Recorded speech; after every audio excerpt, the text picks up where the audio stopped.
True story, man. Absolutely amazing. Yeah. My neighbour Moira says Shona in Scotland loves Donnie so much. She told me that she was at a concert years ago and Donnie was shaking fans' hands at the front now. She pulled hers away as she got too nervous, Donnie, to even watch it. Rita's new song, When the Chorus Kicks In, made me teary with joy, so good, says Edward. Yeah, great. I booked my boyfriend tickets for Tom's tour as a surprise birthday present. I hope I've not given anything away.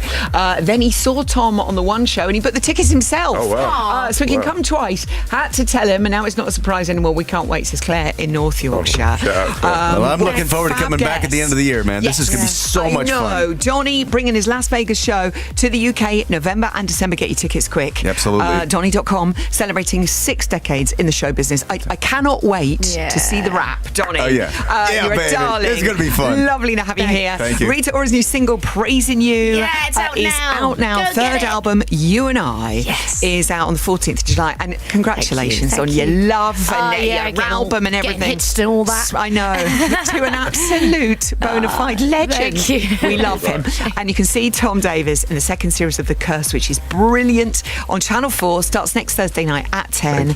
Love to the whole crew. They are just astounding. The whole series is available on All 4. Watch the first series as well if you haven't seen it. So hilarious. And you can see Tom on tour September, October and November. Tickets for his show Underdog are on sale now. You're absolute beauty. Thank you. Thank you, Zoe. Legend in the game. Have a great day. We love you all. Come again. Time for the news now. This is Radio 2 on the BBC Sounds on your smart speaker on 88 to 91 FM.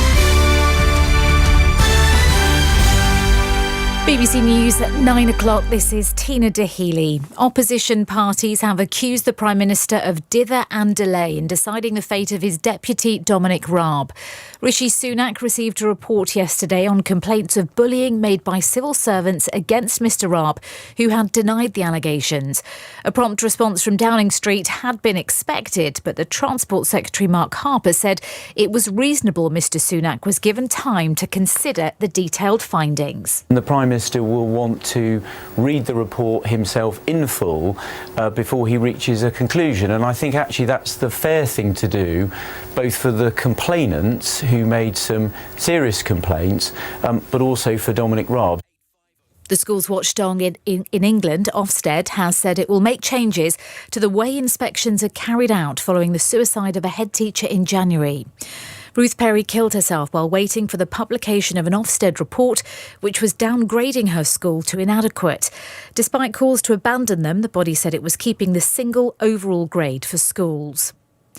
Poor weather has been partly blamed for a 0.9% fall in retail sales last month.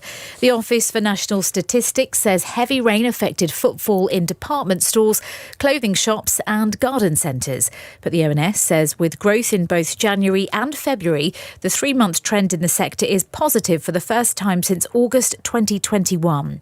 Julie Abrams, the boss of the home entertainment retailer Richer Sound, said they were starting to see some green shoots. 2023 is gradually improving. In fact, the best improvement has probably been in the last few weeks through April. We had a bad year last year, and this year is sort of broadly in line with that, which is which is disappointing, but completely understandable with the cost of living. I'm sure there's other things people would be prioritising over TV, sadly, at the moment. Fighting is continuing in the Sudanese capital, Khartoum, despite growing diplomatic pressure for a 3-day ceasefire between the army and the paramilitary group, the Rapid Support Force. 300 people have died in a week of violence in the country. Criminal charges against the actor Alec Baldwin in connection with the shooting of a cinematographer on a film set have been dropped.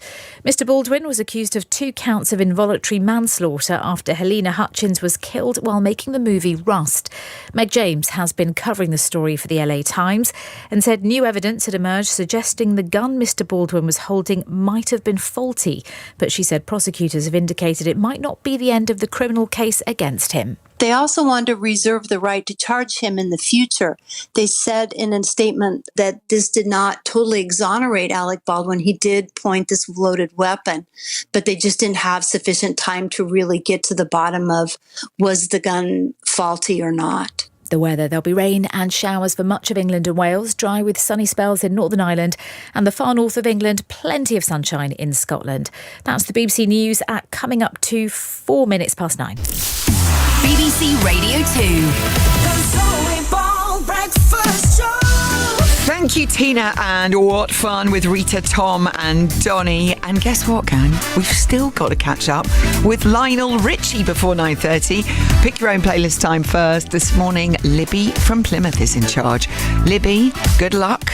Off on her hen do today, flying somewhere abroad. She has no idea where she's going. 16 girls flying out with her, including Libby's best friends, her mum, her mother-in-law, and loads of family. This sounds very messy indeed. These songs are all from her hen do playlist. Libby from Plymouth, a wild weekend incoming. Have fun, my darling.